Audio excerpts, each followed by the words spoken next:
Hello, fellow foodies, and welcome back. This is Dr. Cassandra Quave, and you're listening to Foodie Pharmacology, the science podcast for the food curious.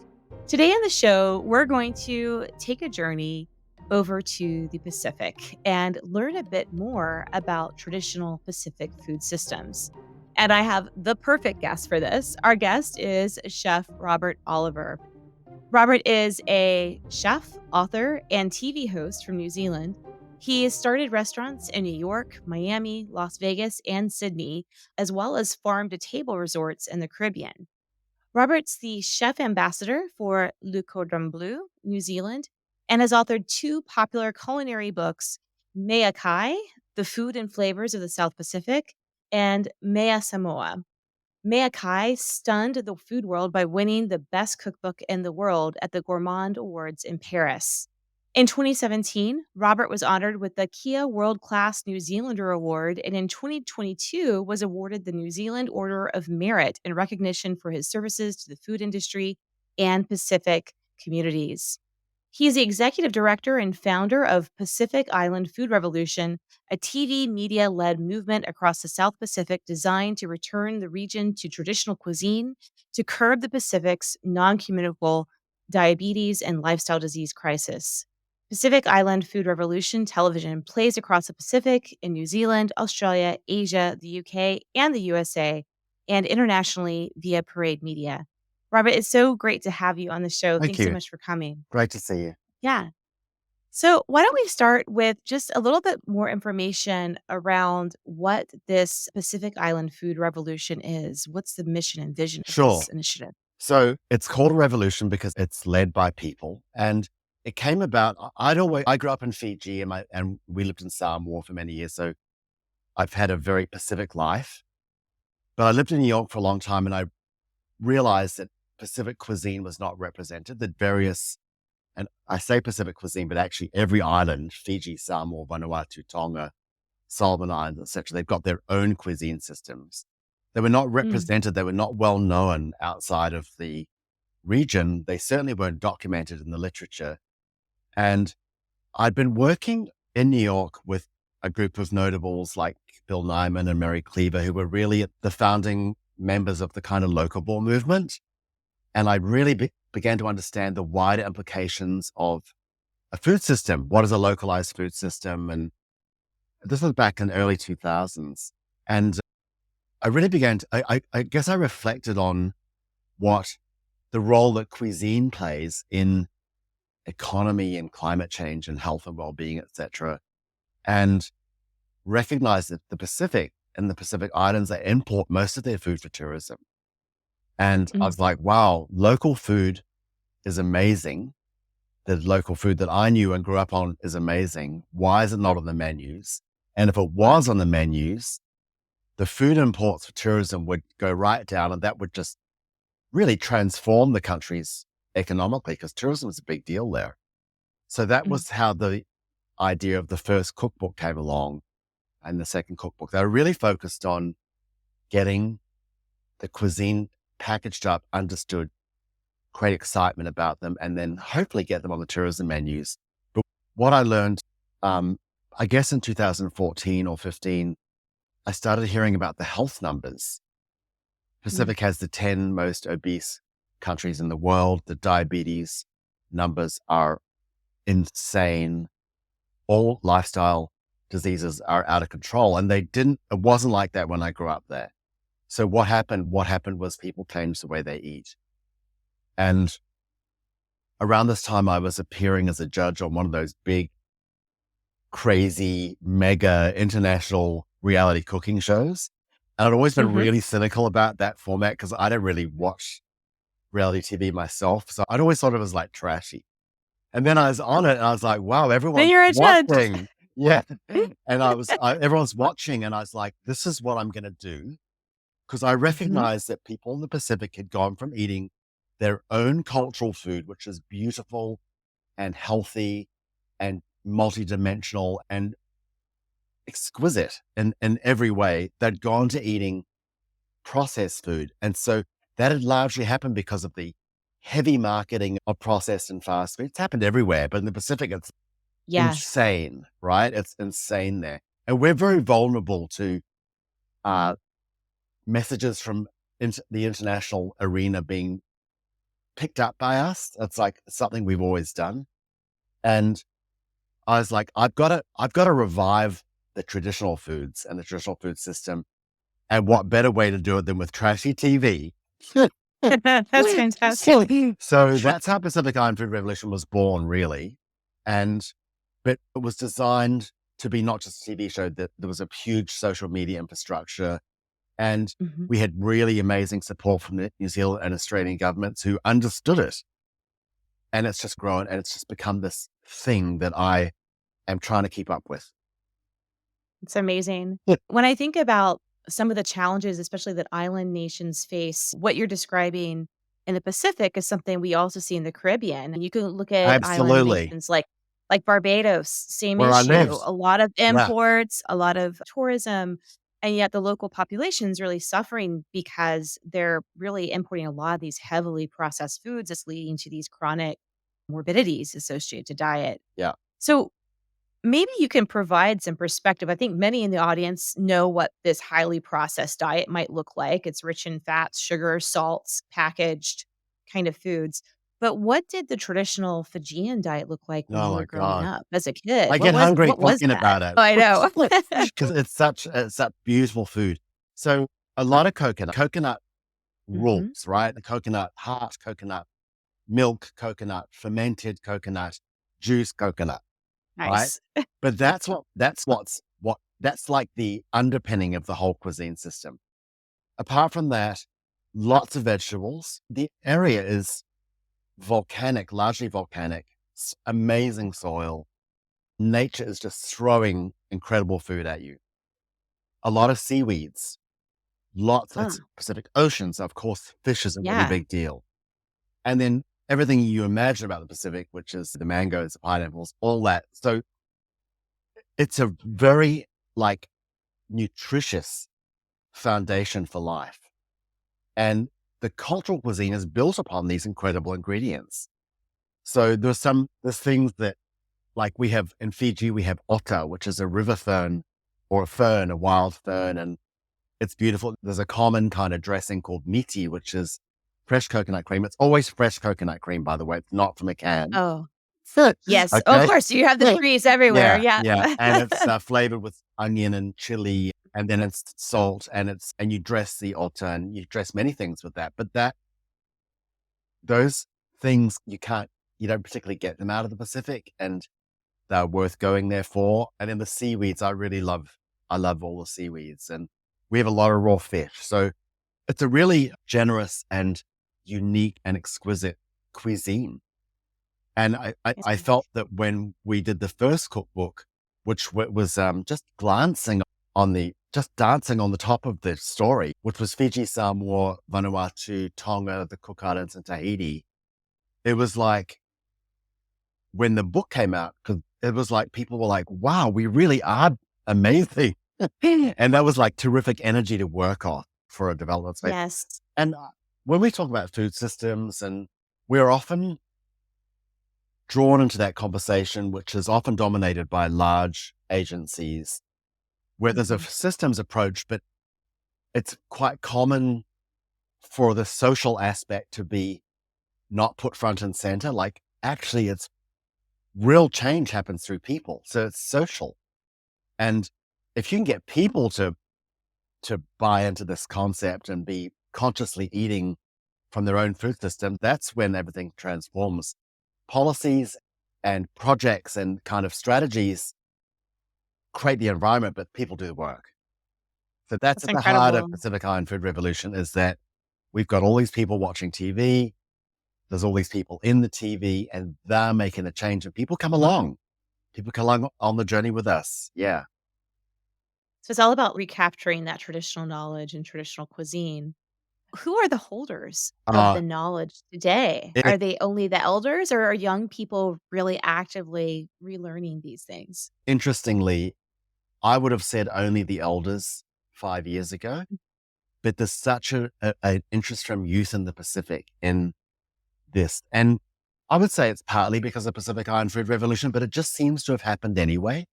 I think around COVID, people were really reflecting and home gardening out of necessity. And when you home garden, the crops that grow there are the ones that are indigenous. And so then you cook them and voila, you're cooking the cuisine of the country again. So there's a very uplifting element to it. And that's not common in development, by the way. We are an NCD motivated project, but actually by the time you get to us, it's just fun and joy and just really enjoying the beauty of culture. It's And that amazing. does the work. That does the work for you. So in a way, going after these NCDs or these non-communicable diseases, these kind of metabolic syndrome diseases through diet, in a way, this entertainment, this recapturing of traditional knowledge is also a public health campaign, is what I'm It hearing. is. It is. And I was aware that the processed foods operate in that space. They play in that space. They're marketing heavy. So we need to be in the same lane, but with a different Mhm. message. And I never go against them. It's not my goal is just to create this great platform for the Pacific, the elders, the youth who were just caught up in this movement to have a place to play. And that's what Pacific Island Food Revolution actually is. We're not inventing anything. We've just got that platform for it to be activated. Yeah, to showcase all this amazing knowledge and traditions. And some of these foods that you're listing, I'm thinking also some of the traditional cuisine of within Japan and Okinawa when you're talking about the fish and the seaweed rich diets and how important those are. There are many studies showing that those types of diets are beneficial to your health, not just in contrast to highly processed foods, but have like health benefits Oh, the Blue in Zone. their own The right. Blue Zone Yeah, the is a blue famous zone. study of that, Mhm. that I look up Mhm. to his work frequently. And I've Yeah. just rewatched the Netflix series Live to Be 100 because it's inspiring. And I really appreciate the way he thinks because I was like, man, Mhm. we're on the right track when I saw that because the way that in that show that Dan Buettner, I believe his name is, Yeah. the way he measures success of a food system in people's lives, there's actually a metric of robust social relationships, Mhm. eating from food that grows nearby you and working kind of activity into your everyday life rather than going to the gym and making it into a Yeah. chore. That was like, because I hate the gym. So that really impressed me. But as we move into the next phase of Pacific Island Food Revolution, we're very mindful that we're living in the area of the world that is most affected by climate change Mhm. and that food and food choices and food systems, which were just raised at COP28 as being the second most important issue to address globally in terms of the climate change problem. Mhm. In the Pacific, we are most affected by climate change, and and and we have these food systems that are amazing. If we bring them back, we're going to be actually. I feel that we're going to be developing a kind of a socially led climate change slash food movement that will go a long way towards having effect. Yeah. Yeah.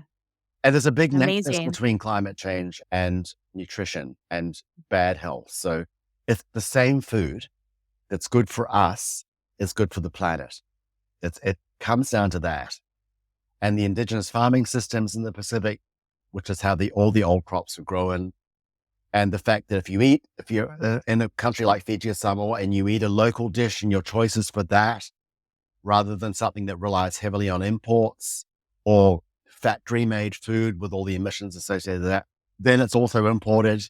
There's a lot to play in the climate change and food space. And it is like, it is the direction we're going to go in. And I raise that because when I saw Live to Be 100, I was like, I want to put metrics on our stuff. I want to put Yeah. climate change. This means that in that space and nutrition and maintaining biodiversity, a cuisine system. A traditional cuisine system is based on a full food basket of all the different crops and all the treasures of the region. And so that's if we get the cuisine system really going again, which it is starting to, well, it'll have a big biodiverse implication as well, biodiversity implication. Yeah. When I think of Pacific Islands and climate change, I think that resilience is key of being able to use these traditional systems to maintain a resilient food infrastructure. A couple of years ago, I don't know if it was maybe 1 or 2 years ago on the podcast, we had a scientist, her name's Diane Ragoni on the show.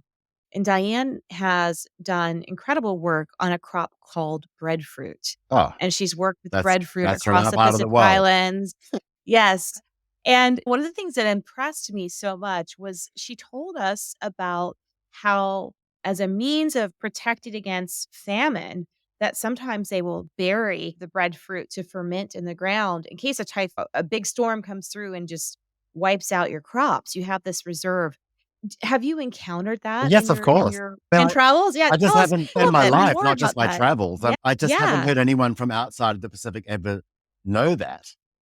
So, I'm quite I'm a plant nerd, so I have lots of very strange plant facts, yeah, no, but I've and never seen it with my own eyes. I've never had the yeah. opportunity to go to the Pacific. So tell me a little bit about that and what that process is like, and maybe even share a little bit about what the food tastes like, what the end This product. is from when I was a kid, so I know that the breadfruit was wrapped in breadfruit leaf and then buried when it was Mhm. ripe, and it was partly to do with having food underground when hurricanes came through, cyclones came Okay. through, but it was also like a boutique fermented, because then it was, from memory, I hope I've got this right, was taken out of the ground and then it was put on the love or even just on stones on an open fire where it Mm. was cooked and had that bread Yes.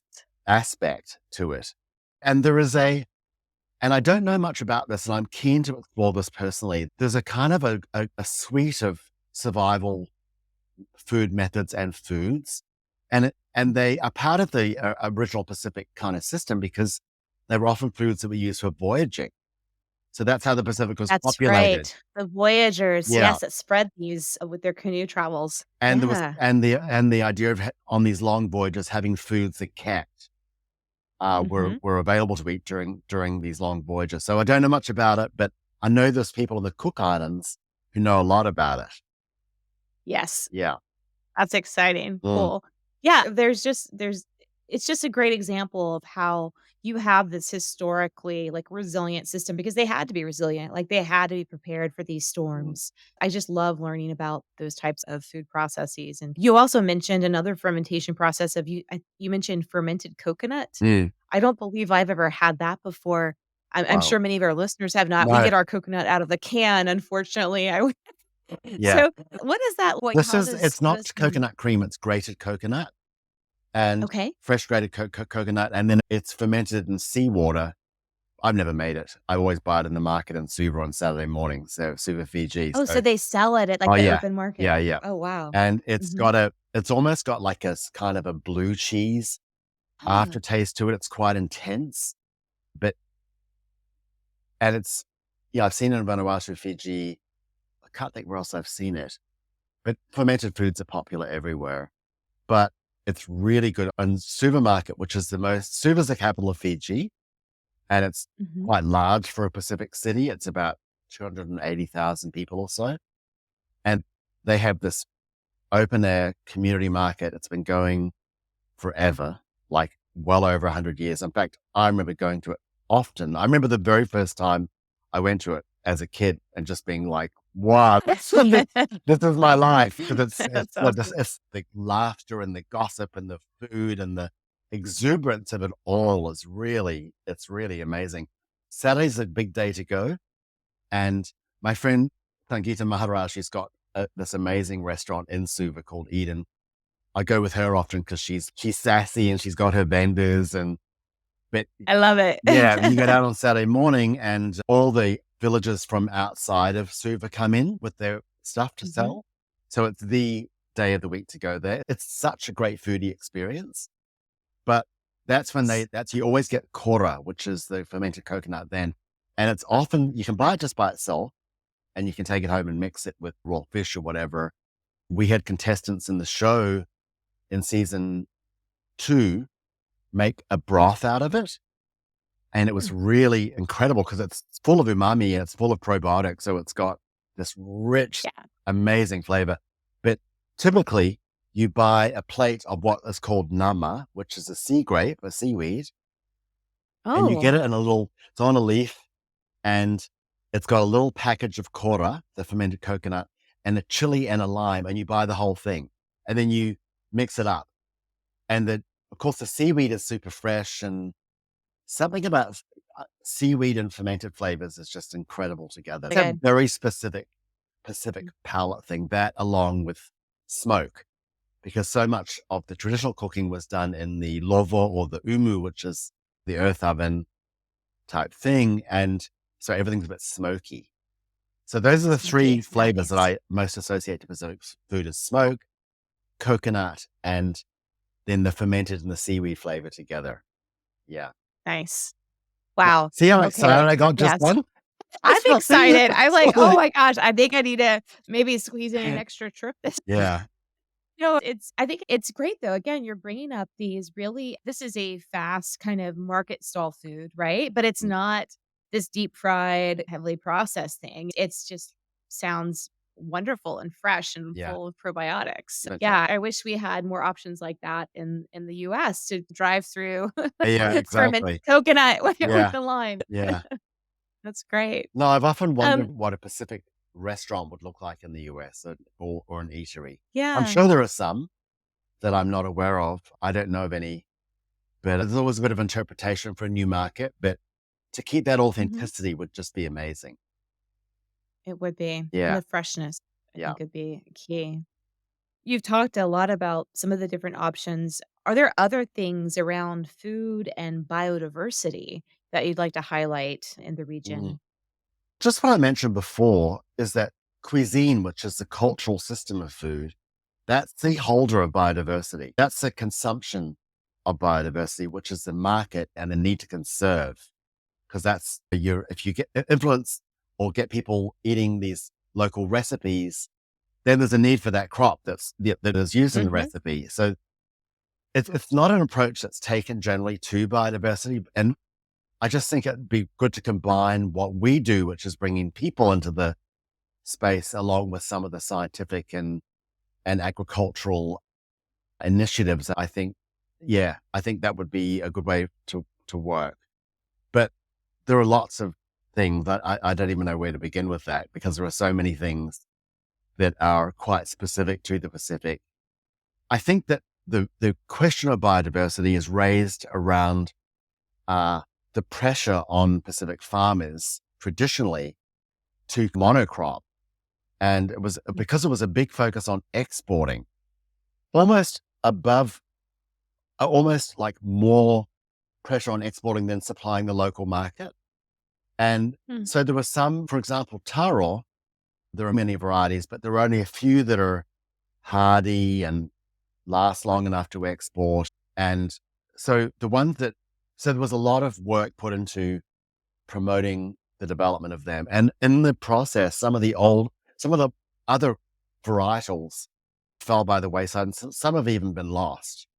And you don't just lose a crop, you lose all the associated medicinal knowledge and the other uses. And the fact that also that if something goes wrong with a crop, like they've had issues with blight in Pacific taro growing, then you don't have a plan B. If you've monocropped, you've Yeah. only got that one thing, you're in trouble. So there's Yeah. many reasons to maintain a biodiverse food basket. Yeah, let alone Yeah, I all mean the it ecological magic we don't even understand yet. Mhm. Yeah, it's incredible, like, when you think about crop genetic diversity, a lot of this is in the hands of small scale farmers, Yeah, and you're absolutely right, when there's pressures to grow just one type of the crop, then those eventually disappear from the foodscape. Um, I'd love to put them on tourism menus, and then really you're driving a massive industry. You're making that industry the driver of maintaining biodiversity, of maintaining climate smart systems, of keeping people well. So yeah. there's a wonderful initiative in Vanuatu that I've been doing a lot of work with, and it's called Regenerative Vanua. I'll give you the link. And Mhm. that is fundamentally, and it's being led by the former director of tourism there, who was like, there's got to be a better way to do tourism in the islands rather than just the big hotel model where a lot of the economy leaves the country. And then in my show, when I film in different countries, in every country, I've got a co-host who's from that country, who's usually a close friend. But in Vanuatu, my close friend and co-host for the Vanuatu episodes is a woman called Vatasi Mackenzie Rua. And we've been friends for 15, 16 years. And she's the mother of Vanuatu cuisine. And she knows it all, and she's been committed.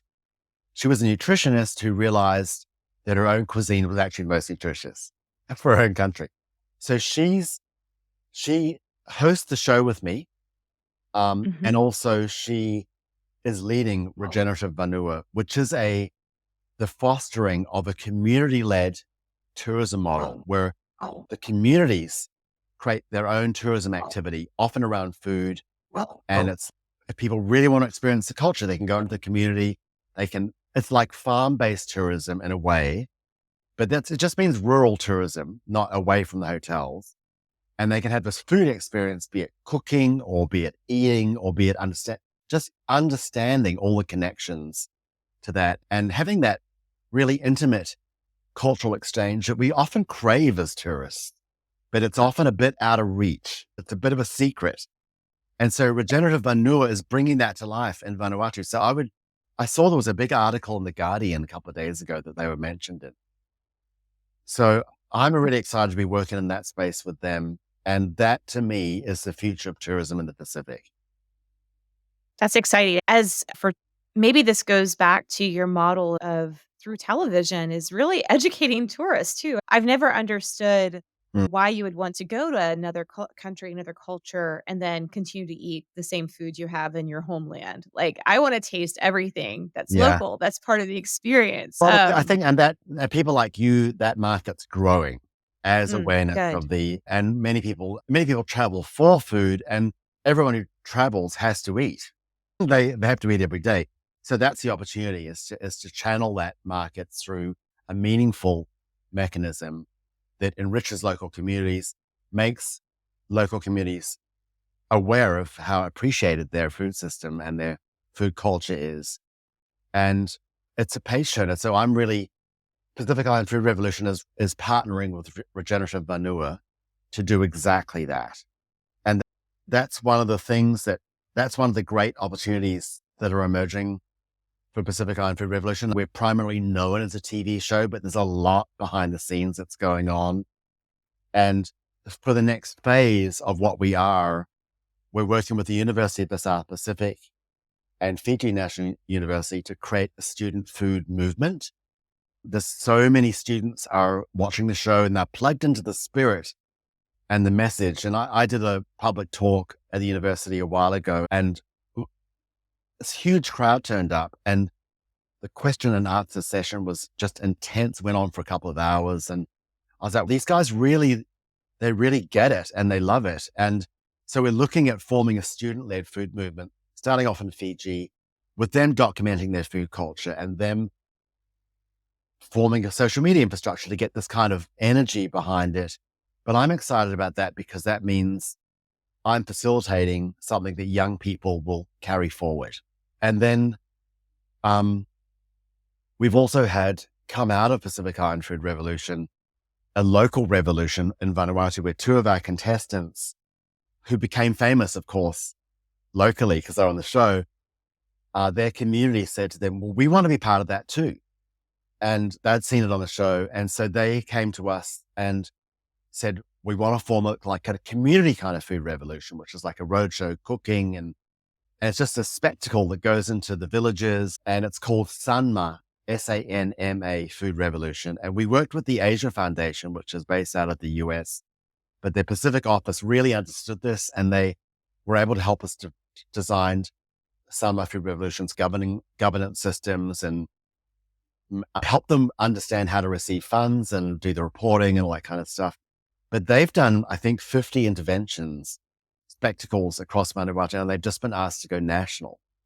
It's a great model. And they're looking at bringing in Amazing. health experts so they can do screening in the communities while they're there. They want to evolve into also being a disaster relief kind of task force, because often when there's a hurricane, people get white rice and all that stuff dropped off, which of course exacerbates the NCD situation.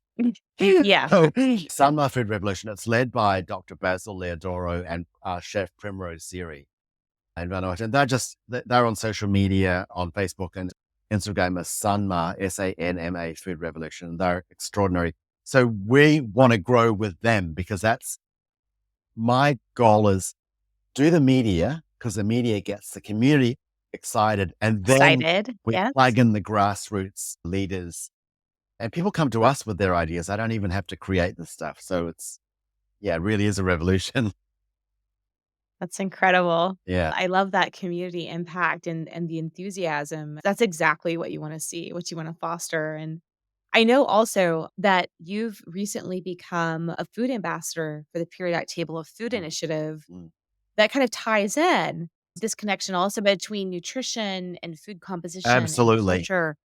What can you tell us about that initiative and your involvement? We're just starting, right? But what I'm excited about, and this came through the University of the South Pacific, Vincent Lal, who is at the university, and I've been in touch, and he invited me to speak at a conference they had where the guys from PTFI were at.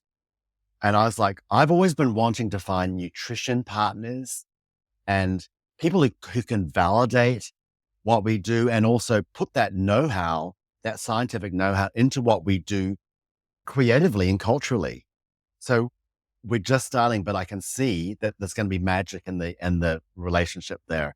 And it is a natural partnership. I don't have nutrition background. I don't have a science background, but to partner with the people who do, I think it makes a lot of sense for everybody.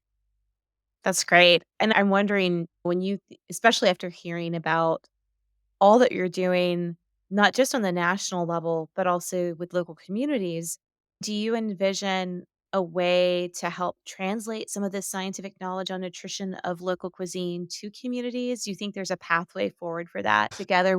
Yeah. I think it underpins and validates the fact that the local food system, the traditional food system is of value. So I don't actually have to educate people on nutrition. It Mhm. comes along with eating local food. But Yeah. what is really good is to educate us and to educate the leaders and to educate Mhm. um, the academics, etc., so that we make sure that we're all mindful of what is actually really good for local communities. And there's numbers and the stats and the science behind it. So it just adds another layer of energy to to the value of the food. Amazing. Yeah. Amazing. Well, and I've always wanted a science partner, a nutrition partner, and I always wanted an academic partner. So it's coming together it's with all with coming our together with this. Yeah. PTFI and the University of the South Pacific. It's coming together, and it's to me, it's a dynamic potential partnership that we'll be able to work together. And you mentioned the Caribbean before, and I lived in the Caribbean for some time. I lived in Trinidad and Barbados, and I'm like, wow, the Pacific. We've designed this model that could well apply elsewhere. It could well be Mhm. operationalized in Africa. You mentioned that you can see how it would work in the Caribbean. And so Absolutely. that's another part of these partnerships like PTFI that have this big global presence is like, what do we do next, guys? It I works. love it. It works, and I think I've been to Barbados a few times over the past couple of years. I have some colleagues there that are ethnobotanists doing work on biodiversity research, and one of the things that I noted the last time I was there is there's this community-led effort to establish an edible food forest, Mm, and there are local people going out to learn more about wild foods and cultivate different crops that can be grown on the island. They're also integrating the Japanese tradition of forest bathing, of just spending time in nature. And so I think there is a desire for movements like this to both like reclaim food identities in many places that have really started to feel that impact of non-communicable diseases, of these diseases that are a result of the types of foods that are coming in mm. that are being imported. Yeah, absolutely. Yeah, there's a huge opportunity. And those things that you mentioned, I would say they're probably a feature of Pacific life naturally.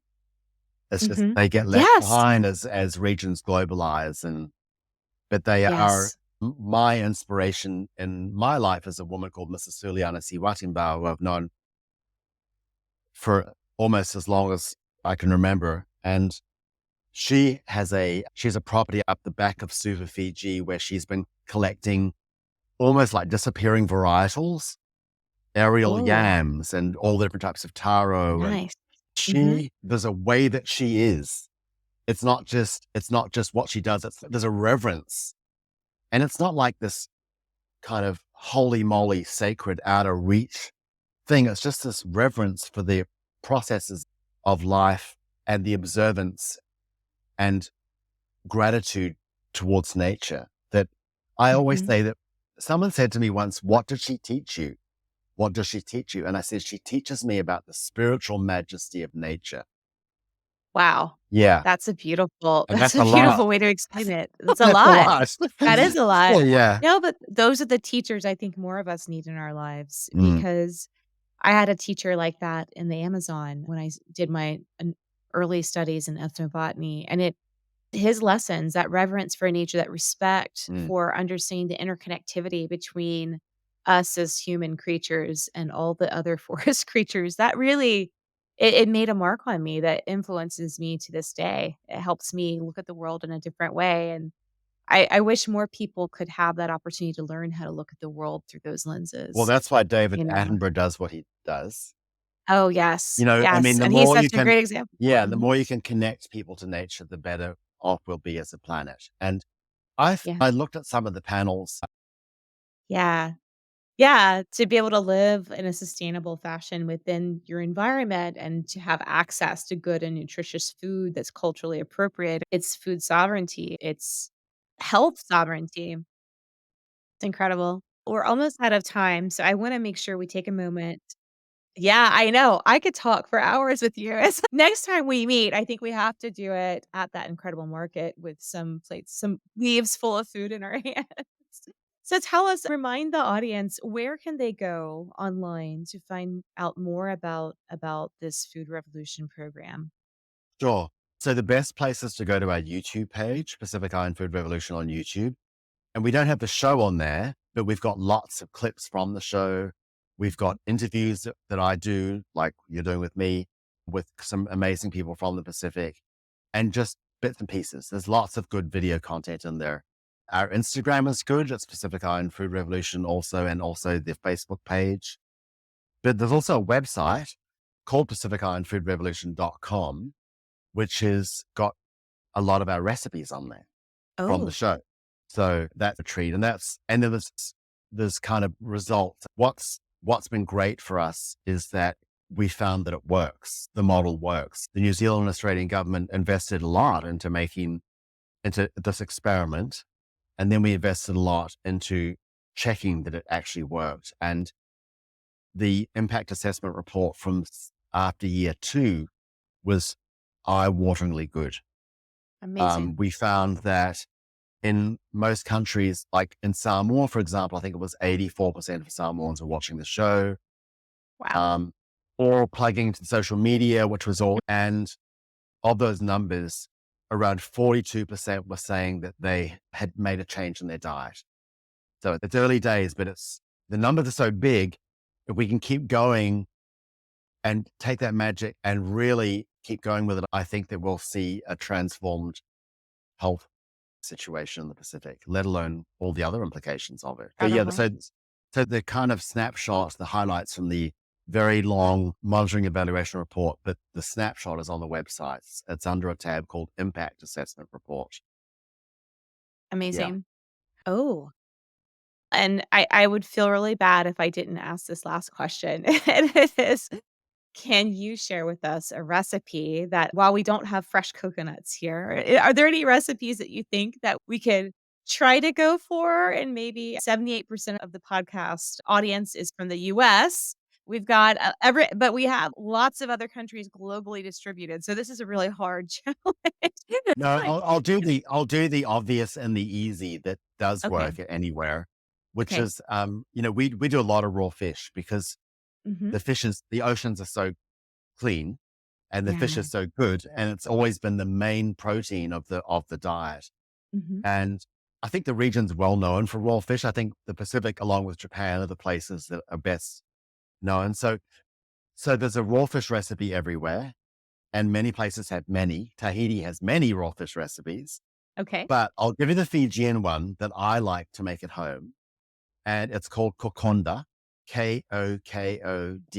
In Fiji, you put an N sound before the D, so it's said Oh, kokonda, okay. and it's fish and coconut. So Oh. you can use, Fijians tend to marinate the fish a bit longer than the other islands. But if you're using tuna, you don't have to. So you just dice up some tuna or some kind of white fish, like a snapper or the like. Hmm. If you're using a white fish, you dress it in a little lime juice and Hmm. lemon juice and let it sit for maybe half an hour or so.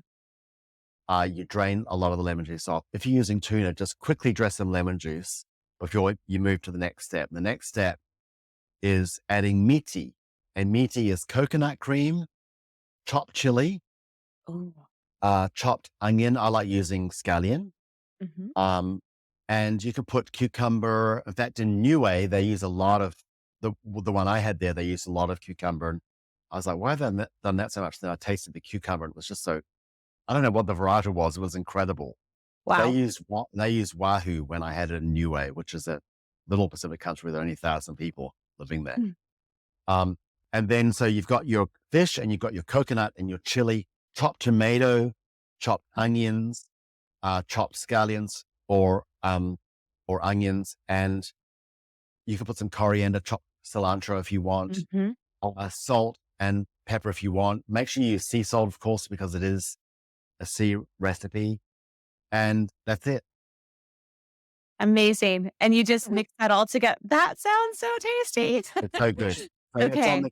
the cover photo of my first book because it's like Oh, one of those dishes that people, and it is a dish that has made it onto the tourism menus in the Pacific as well. fabulous. And this is Yeah. your like major, world award winning cookbook. Remind us of the title of that because, with the holidays Yeah. around, I'm sure many people would love to get some nice books for Oh, yeah. family. Unfortunately, it's not available anymore. It's quite old now. Okay. But it's called Me'akai, The Food and Flavors of the South Pacific, and it's covering Mhm. 6 Pacific countries. Amazing. Yeah. Yeah. Great. Well, thank you so much, Chef Robert, for coming on the show. Sure. This Pleasure. was so much fun, and I'm inspired to definitely um, think about the importance of local foods and creative ways we can use entertainment to recapture the imagination of local people. For the not only recapturing cuisine but also recapturing access to health through these healthy foods. So thanks so much for coming and sharing Pleasure. that. Yeah. Yeah. Great to see you. You too. All right. You've been listening to Foodie Pharmacology, the science podcast for the food curious, recorded for you today on Squadcast. I want to give a big shout out of thanks to our producers, Rob Cohen and Christine Roth, for putting on a great show. I also want to thank you, our listeners, for tuning in each and every week. If you want to get some fun swag, head over to our website at foodiepharmacology.com. We have lots of fun t-shirts and mugs and other cool gear to check out. If you want to see the video version of this episode, head over to the Teach Ethnobotany YouTube channel, and you can find the podcast anywhere that podcasts are streamed. Thanks so much for listening. Stay healthy out there, and I'll see you next time. This Foodie Pharmacology podcast is part of a special series co designed with the Periodic Table of Food Initiative, also known as the PTFI. The views and opinions in this podcast are those of the presenters and represent the synthesis of science. The PTFI is a program of RF Catalytic Capital, managed by a collaborative team at the American Heart Association and the Alliance of Biodiversity, CIAT, that seeks to advance our fundamental understanding of food composition by providing tools, data, and training to scientists across the globe so they can better characterize the quality of the world's edible biodiversity. The PTFI's ultimate goal is to advance data driven solutions in the food sector for the health of people and the planet. Funding for the PTFI is provided by the Rockefeller Foundation, the Foundation for Food and Agriculture Research, CREVE Foundation, Fourfold Foundation, and Atria Health Collaborative.